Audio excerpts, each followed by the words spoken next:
Al cumplirse 43 años de la Noche de las Corbatas y en el marco del homenaje al laboralista Norberto Centeno, organizado por laboralistas, es que tendremos el honor hoy de entrevistar al doctor Ricardo Jesús Cornaglia, quien es abogado, especialista en la defensa de los trabajadores y del derecho social, director del Instituto de Derecho Social y de la especialización en la materia en la Universidad Nacional de La Plata. Y sin más preámbulos, le damos las bienvenidas a Ricardo. ¿Cómo estás? Es un gusto estar con ustedes y en este motivo en especial un deber. Muy bien. Bueno, en este marco, como recién decíamos, queríamos preguntarte qué significaba o quién era para usted Norberto Centeno. Bueno, Norberto Centeno pertenece a la familia de los laboralistas y con la especialización de haber trascendido no solo en la defensa de los trabajadores, sino como abogado de sindicatos, como abogado sindical notorio que llegó a tener importancia en la CGT, al punto de que esta le encomienda la tarea de preparar un proyecto de ley de contrato de trabajo, que es la que mutilada tenemos todavía vigente. Lo hace en el año 73, 74 se debate este trabajo, y en el gobierno del peronismo, el Estado de Derecho de esa época, ingresa este proyecto empujado por el ministro Otero, que era el ministro de Trabajo, y a través del Ministerio de Justicia, que estaba a cargo de Corbanal Nanclares. El que fue el autor material de esto fue conocido en los ámbitos respectivos, era este abogado marplatense, Norberto Centeno, que llegó con esto a poner en riesgo su vida, y realmente a consecuencia de esta hermosa tarea que llevó a cabo, terminó siendo secuestrado, torturado y muerto cuando ya el gobierno de las Fuerzas Armadas, de la dictadura del golpe del 76, en el poder, no podía permitir este tipo de militancia en lo social y esta existencia que en alguna medida daba testimonio de un largo proceso de concentración de poder por parte de los trabajadores en una parte de esa lucha interminable de la codificación del derecho del trabajo. Así que Centeno le cabe el honor de haber sido el autor del cuerpo normativo más complejo que se arrima a esa codificación y que cumple en alguna medida y parcialmente con el mandato que la propia Constitución del 49 del peronismo y la del 57, que estaba vigente cuando sucede estos hechos de promoción de la ley 2744, ordenan la codificación del derecho del trabajo y el Congreso consagrar normas operativas que hagan posible y real, ciertos, efectivos, los derechos de los trabajadores como un sujeto tuitivo de protección especial consagrada en el artículo 14 bis, complementado por las normas de ese entonces del artículo 67, inciso 11, que hoy son el 75, inciso 12, que ordena la codificación. Entonces, la parte general del contrato de trabajo la logra plasmar, no es el primer intento normativo de esto. ¿Qué antecedentes había antes de esta ley, ¿no? De la 2744, Ley de Contrato de Trabajo? Bueno, todo el derecho del trabajo se intentó a partir de frustrados procesos de codificación. Si uno analiza cómo nace el derecho del trabajo, nace con una obra, la primera que se escribe y se lleva a libro impreso por Juan Villalembercé en el año 1901, y es un reglamento de un proyecto de ordenanza de regulación del contrato en los talleres y los quehaceres domésticos. es una obra que publica él y que se la prologa Roque Sáenz Peña. La publica en el año 1902 en Rosario, de su cuenta, y es un libro de 230 páginas aproximadamente, con una ley de 121 artículos, que ya era para su época, primero la instauración clara de una nueva figura contractual, el contrato de trabajo. Y después, el nuevo derecho en palabras de Palacio, ¿no? claro, eso es lo que después es la obra de Palacio, el nuevo derecho, ¿no? Pero es un derecho en gestación que con una gran comprensión jurídica, Viollet Macé lo regula completo.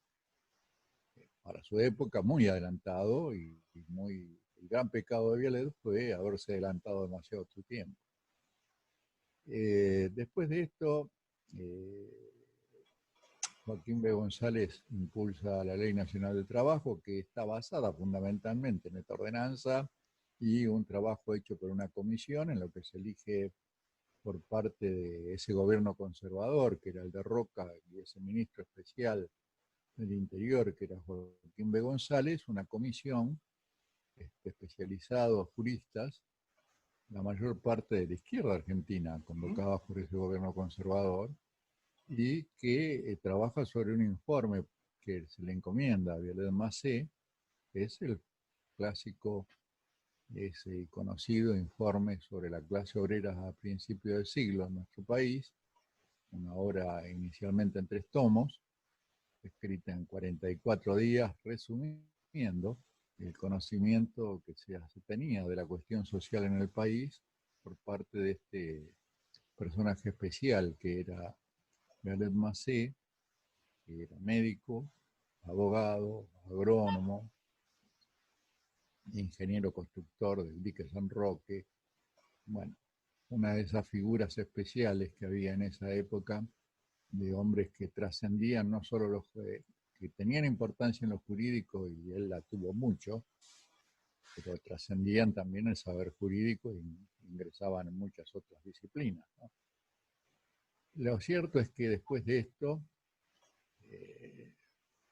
el primer proyecto de ordenanza no consigue, él lo presenta al Congreso, está prologado por Roque Sáenz Peña, pero no hay un solo diputado que lo haga suyo.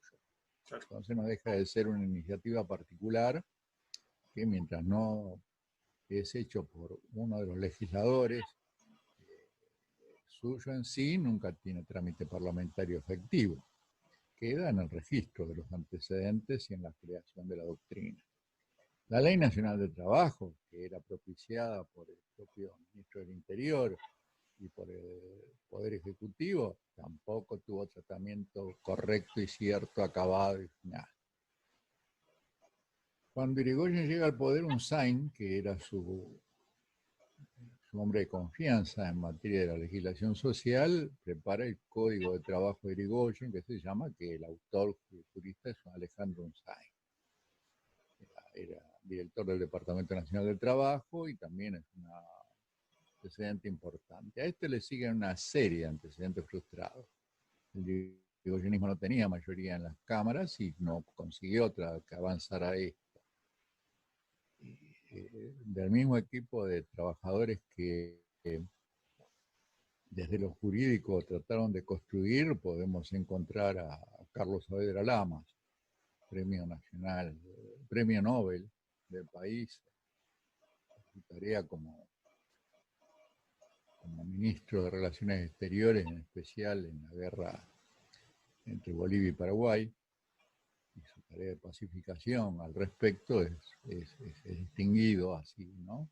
Pero él como jurista era un hombre que se había formado en las cátedras de Derecho del Trabajo, había integrado la comisión que Leónidas Anastasi presidiera en la comisión número 1, en la convención número 1 de Washington, donde se funda la Oficina Internacional del Trabajo, y se firma la primera convención internacional en sí, y con el propio Unzain y representantes del movimiento obrero, de la Unión Ferroviaria y de los empleadores, el gobierno encabeza la conducción con Leónidas Anastasi y ella a su regreso construyen las primeras cátedras jurídicas modernas de derecho del trabajo, ya perfilado el contrato de trabajo, ya firmada la primera convención, ya afirmada la existencia de la Oficina Internacional, ya producidos los desastres de la Primera Guerra y la necesidad de racionalizar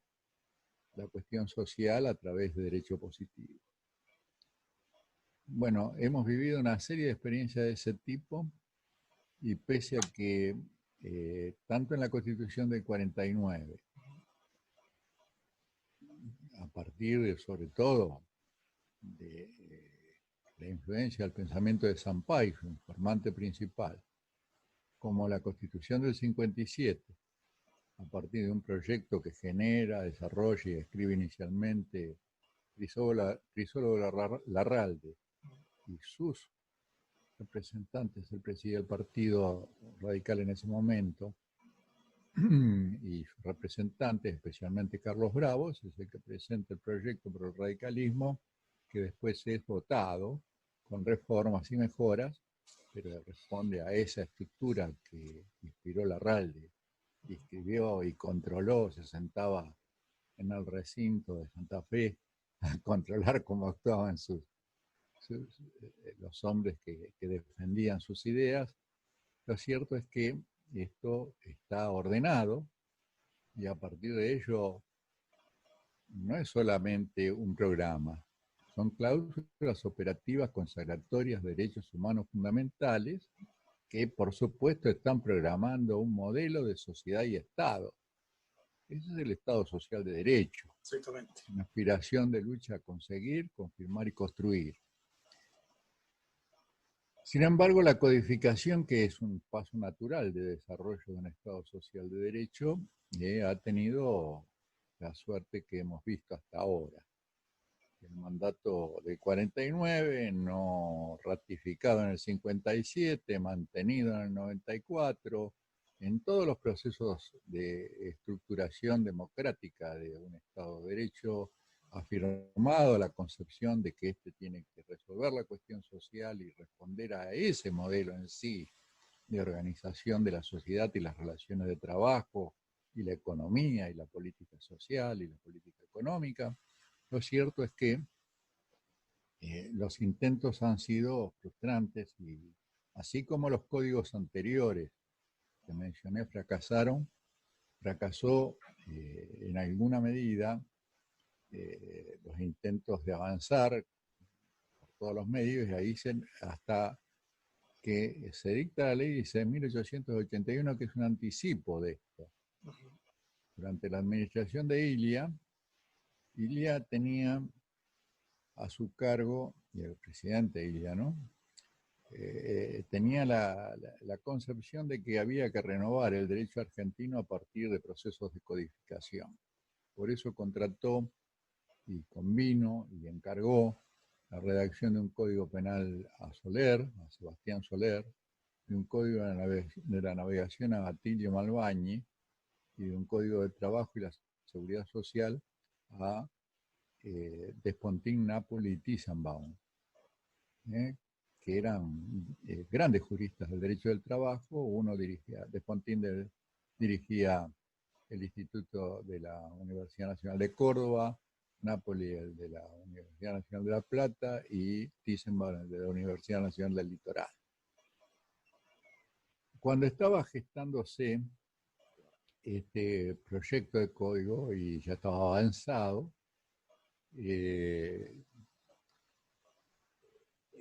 un diputado radical, Roberto Pena, abogado laboralista, importante diputado, gran diputado, que respondía al larraldismo en la línea interna del partido, acelera el tratamiento de una ley de contrato de trabajo y logra su sanción. Es una ley de 68 artículos. El proyecto de Napoli, Thyssen-Baum y Despontín estaba a presentar en los primeros meses del año 66. Se produce la sanción de la ley 16.881 y en función de este proyecto, Ilia observa la mayor parte del articulado de la ley compleja de contrato de trabajo presentada por Pena y votada por las cámaras. Quedan de ella 4 artículos que hacen sobre todo a mejoras en el régimen de despido, y funda el proyecto diciendo que presenta para su tratamiento integral el proyecto de código. El código. Este llega a tener iniciativa, es presentado a las cámaras, llega a empezar a ser tratado. Me consta esto personalmente porque yo era un joven abogado en esa época que sin embargo fue designado en la función específica de promover esos 3 códigos, esa tarea de codificación. Yo había sido designado en el cargo de abogado inspector de justicia, asignado a la Dirección Nacional de Justicia a trabajar específicamente en esos 3 proyectos legislativos, uno ya ingresado a la Cámara y los otros en proceso de redacción con sus autores encomendados por decreto, que ya te los mencioné. Se produce el golpe del 66. Yo, que hacía 3 meses que estaba en esas funciones en sí,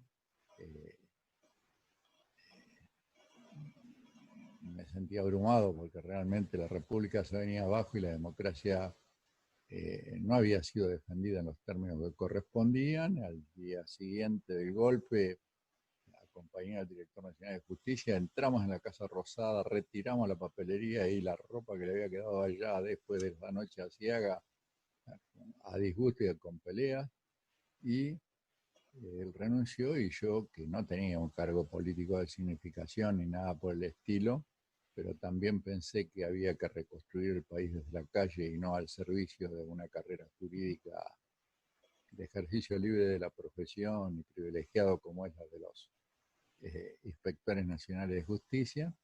Renuncié con una carta que pasó totalmente desapercibida en la estructura burocrática del poder, y gracias a Dios, porque la represión que se vino fue difícil. Lo cierto es que a los pocos días me dejaron cesante y me retiré de esas funciones sin haber cobrado un peso nunca de salarios, y dolorido no por el fracaso de los códigos esos, sino por todo lo que se vino, ¿no? Eso fue terrible. Ahí Entonces, bueno, esos son interrumpió, los no, antecedentes inmediatos. perdón, Ricardo, interrumpe una de las últimas dictaduras, interrumpe el golpe de Estado y de alguna manera no deja que avance este proyecto de código, quedando trunco ahí cuando recién se vuelve a la democracia. Podemos decir que... Por supuesto, del 66 al 73 es una época terrible, Argentina, anticipatoria de lo que viene del 76 al 83, donde la militancia tiene que reconstruir la lucha política y la república desde la calle. Los jóvenes como yo en esa época nos agrupábamos en escasos lugares, estaba prohibida la actividad gremial y política, y esencialmente los partidos políticos en la ilegalidad. Podemos destacar Entonces, esto los lugares donde nos encontrábamos los abogados eran los abogados como Centeno en la CGT. Claro. Esencialmente porque tenían ya un nivel de actuación y una inserción en la vida institucional sindical ortodoxa. Y los abogados del llano que hacíamos trabajo de base y gremios pequeños y combativos y enfrentados con la CGT en el polo que era la CGT de los argentinos. Yo formé parte de esos grupos y de los de otro movimiento civil, presidido por un general, paradójicamente, el general Rosas, que era el Movimiento de Defensa del Patrimonio Nacional. ¿No? El general Rosas fue un general que respondió al orden institucional, fue objeto de una verdadera operación de servicio, lo volaron y pusieron en peligro su vida, y realmente perdió la comandancia en jefe de Campo de Mayo, y con ello no hubo defensa posible del golpe de Onganía. Rosas, que era un abogado, un general de una formación intelectual bastante interesante y fuerte, encabezó este movimiento que tuvo por vicepresidente a Sampay y al senador Bassi, el radicalismo. Yo como joven tenía cierta ascendencia dentro de las organizaciones sindicales de mi partido y del movimiento. En realidad podía elegir el lugar donde ir a militar y como era natural y defendía a obreros y era mi tarea específica porque estaba en eso y de eso vivía y además lo adopté como forma de lucha en función de las ideas y los valores de la época. Elegí esos dos lugares, representar a la juventud de mi partido. Todavía no tenía 30 años yo, entonces podía hacerlo. Ahí estaba al borde, yo era un joven viejo ya en esa época. Y trabajé en la mesa de ambas entidades. Entonces te puedo decir que nuestra relación con la CGT, incluso con Centeno, era de desconfiar. Realmente desconfiábamos. Había una oposición encendida entre la CGT de los argentinos y la CGT. Pero cuando de la CGT surge la iniciativa concreta que lleva a cabo Centeno, pasamos de la desconfianza a la admiración y al respeto. Porque a los hombres se los mide por sus actos, por sus obras, ¿no? Y esa obra fue una obra importante porque produjo un rescate de lo mejor que había conseguido la jurisprudencia, la legislación, un moderado rescate. No hay una idea comedida por parte de los sectores más reaccionarios del país a este proyecto constitucional que expliqué, de que es un avance increíble. No, los derechos consagrados en la Ley de Contrato de Trabajo habían sido elaborados sobre 4 artículos del Código de Comercio por la jurisprudencia y doctrina del país, y Centeno, con una capacidad de jurista práctico brillante, porque no cualquier jurista aprende la ciencia de la legislación, que es construir derecho, y he visto yo naufragar en esta función a grandes académicos y grandes investigadores del derecho, juristas de mucho renombre, que cuando tienen concretamente que sentarse y escribir una ley, se extravían en el vuelo de sus pensamientos y no tienen la capacidad de síntesis y el manejo sobre todo del conocimiento de las relaciones intersubjetivas de orden político que hay en toda norma de esta naturaleza. Y eso es lo que Centeno tenía.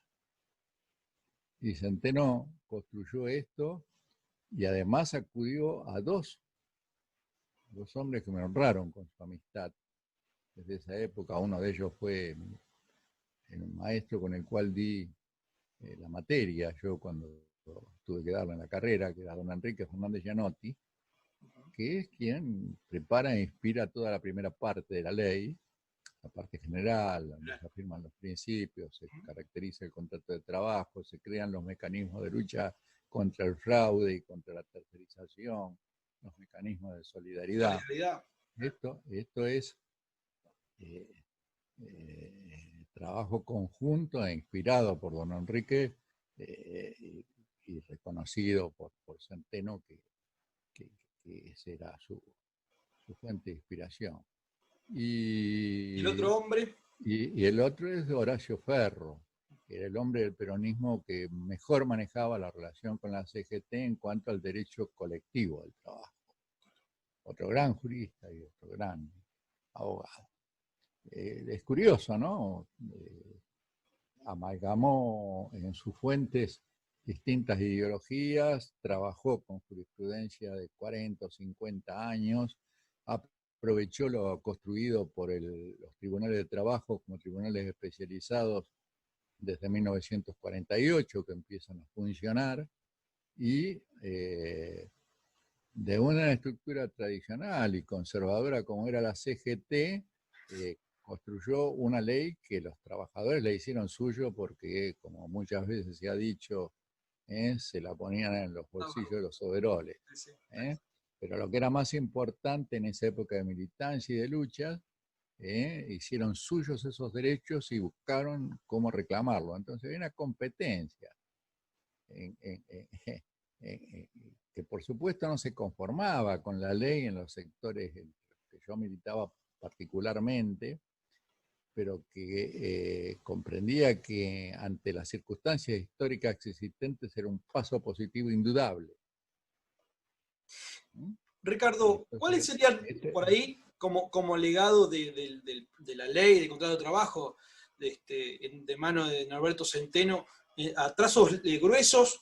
¿Cuáles serían por ahí los avances más importantes que tuvo o qué significó en esa época como para que llegue a nuestros días, ¿no? como legado, de alguna manera?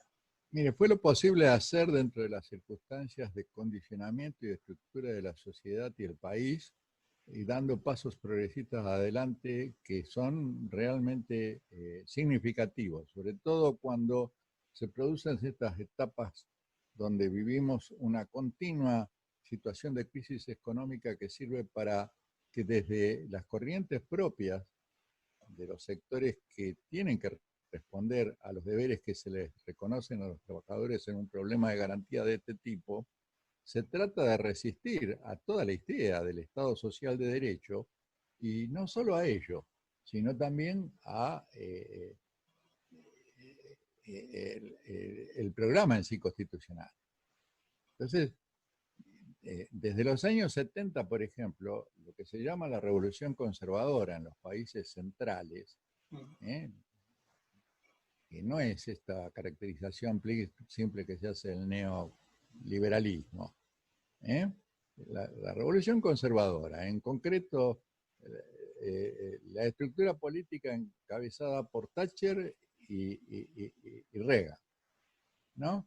Que tiene un eco en lo jurídico en la Escuela de Chicago, que se apoya en el pensamiento de Friedman y de Hayek, que tiene figuras en lo jurídico como los de la Escuela de Chicago que encabeza Posner, gran jurista y juez de Chicago.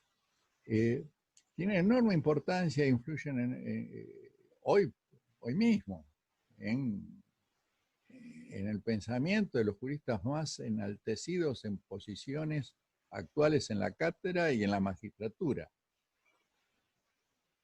Y entonces hay todo un proceso de desgaste de esto que trató de construir Centeno. Por eso es que inmediatamente con el golpe del 76, Martínez de Dios dicta la ley 21, o la mal llamada ley, norma de facto 21297, que la ataca frontalmente, especialmente aquellos modestos mecanismos de participación obrera construidos dentro de la ley, dando forma de participación a los sindicatos en alguna forma de control y defensa de los intereses de los trabajadores. Si uno no entiende que el contrato de trabajo solamente cobra fuerza y vigor cuando existe una relación democratizada en la vida de la empresa, racionalizada con convenios colectivos, está esperando siempre que se resuelvan los problemas de injusticia social nada más que por la ley.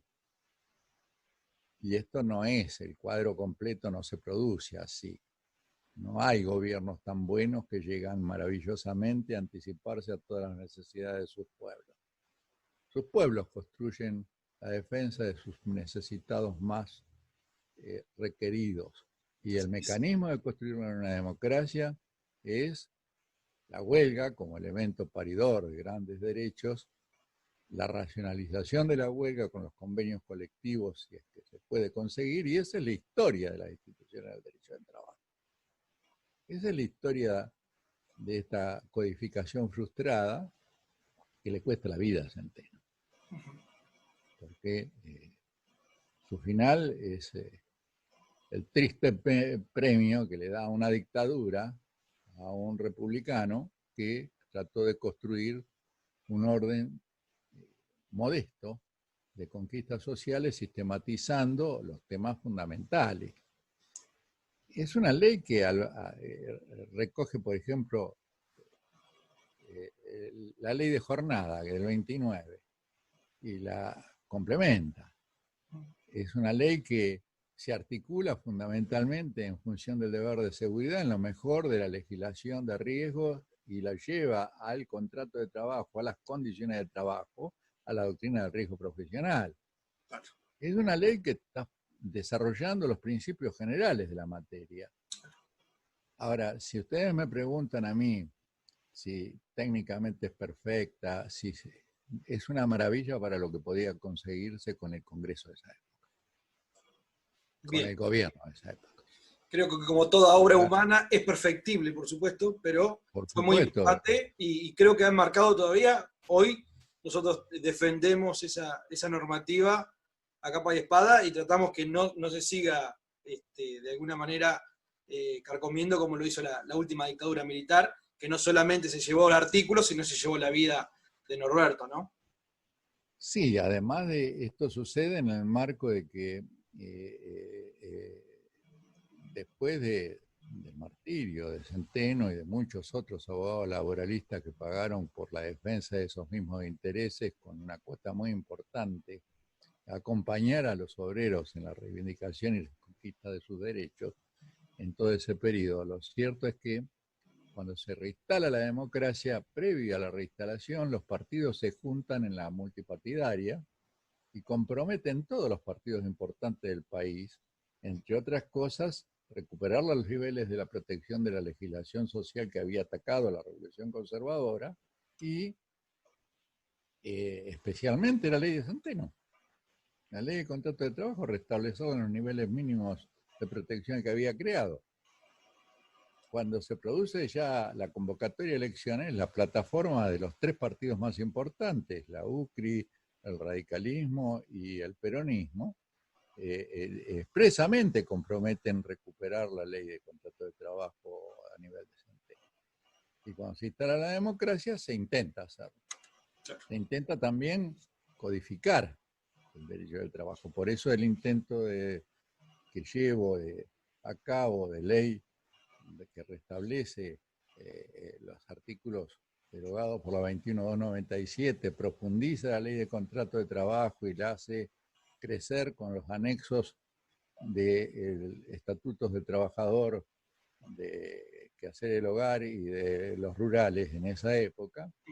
Esa ley consigue como iniciativa el apoyo decidido incluso del bloque del peronismo, siendo yo un diputado del radicalismo y teniendo buenas relaciones. Yo había sido abogado sindical también y independientemente de las diferencias ideológicas, había luchas comunes que nos unían con, por ejemplo, el grupo de los 25. Mi estudio fue el que defendía la huelga del 79, fue mi cuñada, la doctora Noemí Riel, la abogada patrocinante. Yo fui quien lo vio al juez federal Rodríguez Araya por los presos de la huelga del 79. Entonces me quedaban a mí vínculos de lucha de la época de la dictadura claros y precisos, que eran un puente de unión. Y así como Centeno nos sorprendió a los que nos creíamos ilusoriamente en una avanzada progresista distinta a la estructura donde él trabajaba su proyecto, creo que conseguí sorprender a muchos y sorpresivamente la CGT, por resolución expresa, apoyó el proyecto. Yo conseguí que nuestro proyecto fuera apoyado por mi bloque, integrado en un grupo de 8 leyes fundamentales que en lo social se llegaron a sancionar 7 de ellas, a los tirones y empujones en esa democracia de transición que estábamos haciendo. Y la mía, el intento de continuar con la obra de Centeno, provocó una gran reacción empresaria y una resistencia que después creo que determinante de que no llegara a ingresar nunca al recinto. Claro. Era una época de crisis y de muchos frentes abiertos. El bloque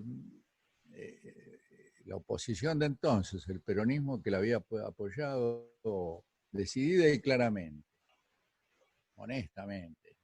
recibí la visita en el Congreso de agradecimiento del secretario de la CGT, Duvaldini, por la iniciativa. Después, bueno, tuvo el triunfo y fue el triunfo de Menem. Y lamentablemente fueron las políticas no de esa naturaleza las que imperaron, sino un proceso que termina con la entrega al grupo Bungeborn de la política económica. Claro. Y al desarrollo y la incorporación de la ideología que vino con todo esto, el pensamiento de la flexibilidad laboral expresado fuertemente por el cabalismo y por Caro Figueroa, fueron dominantes en gran medida de una transformación que retrasó mucho los procesos existentes y que culminó que esto fuera un intento frustrado más, ¿no? Ahora bien, lo importante acá es que en esto no perdamos la noción de darnos cuenta qué podemos aprender de ese tema. Exactamente. ¿Cuál es el desafío que tenemos ahora las nuevas generaciones laboralistas para el futuro, ¿no? Yo creo que ahí, por un lado, es un desafío conservador. ¿Cuál es? El de no despreciar nuestro pasado, lo mejor de nuestro pasado. Aprender de nuestro pasado, recoger nuestras experiencias, no creer que nuestra sociedad se construye en sí maravillosamente y por milagro cambiando sus contenidos. Nuestro pueblo, si alguien cree que es un pueblo revolucionario, no, es un pueblo moderado, bastante conservador. Y por cierto, muchas de nuestras iniciativas, de los abogados laboralistas, de los hombres que pensamos como vos o como yo, en términos reales tienen que ingresar por la fuerza de su lógica, por la fuerza de lo racional y por lo justo y lo equitativo de sus valores. Y eso cuesta mucho en nuestra sociedad ganarlo, porque no se gana con normas de derecho positivo que estén al aire tiradas así como banderas al viento.